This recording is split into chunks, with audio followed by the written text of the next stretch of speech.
Kalunos-lunos pa rin ang sitwasyon sa Bicol Region kasunod ng pananalasa ng Bagyong Christine. Kaya tuloy din na ang buhos ng tulong doon. Kabilang sa mga nagpaabot ng tulong si former Vice President Leni Robredo at ang senatorial aspirant at Will to Win host na si Willie Revillame.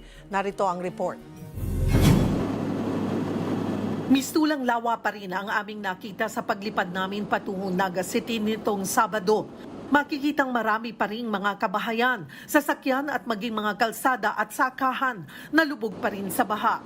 Umabot daw kasi sa 700 millimeters na ulan ang bumuhos doon sa kasagsagan ng Bagyong Christine sa loob lamang ng 24 na oras. Katumbas ito ng 2.5 buwan na ulan sa Naga. Kita pa rin ang pila ng mga truck na hindi makausad dahil hindi pa rin madaanan ng ilang kalsada sa taas ng tubig. Dito sa Naga, eksklusibo naming nakaharap si dating Vice President Leni Robredo. Kwento niya, nasa 8 barangay pa rin ang lubog sa baha. Medyo humupa na yung baha. Hindi lang namin, parang 8 barangays na lang yung affected. Kasi right after the typhoon, parang 70% of our barangays talagang lubog. Pero ngayon 8 na lang. Pinaprioritize lang namin yung 8 kasi yung mga tao hindi makalabas sa mga bahay nila to buy food, water. So inaasikaso namin yun.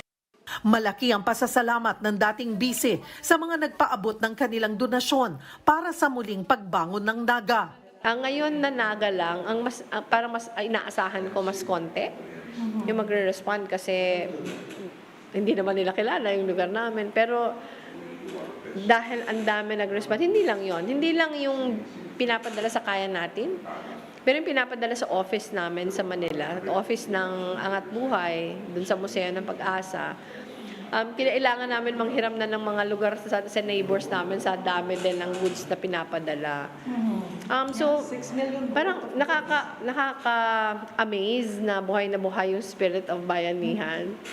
Isa sa mga nagbigay ng donasyon ay si Will to Win host at senatorial aspirant Willie Revillame. Personal na inabot ni Willie ang 3 milyong pisong tulong para sa mga nasalanta ng Bagyong Christine sa Naga kay dating VP Leni at Congressman Gabriel Bordado. Ayon kay Revillame, inuna niya muna ang Bicol dahil bukod sa matinding tinamaan ng Bagyong Christine, tubong Naga rin daw ang kanyang ina. Hindi naman namimili ng lugar yung pagtulong eh. It's just that nakita ko sa news, tinamaan kagad na mabigat, talagang bahang-baha. Samantala, sinagot din ng dating bise ang nag-viral na litrato na paglusong niya sa hanggang dibdib na baha para mamahagi ng tulong. Nagkataon lang na may nag-post ng picture, pero hindi naman siya pambihira. Marami din ng mga public servants dito na ginagawa yon. Yung pinaka-importante kasi nakikita ka. Dahil, yun nga, yung sabi kong hopelessness at helplessness, pag may dumaan na sa kuna, karamihan sa mga taong affected, yun yung nararamdaman. Pero pag nakikita nila na yung leader nila nandyan, alam nila na government is working.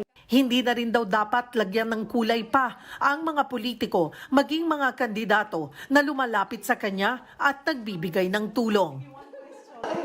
Several rounds na hindi na natatapos. Abangan po ang iba pang detalye sa report na ito sa Frontline Pilipinas mamayang 6:30.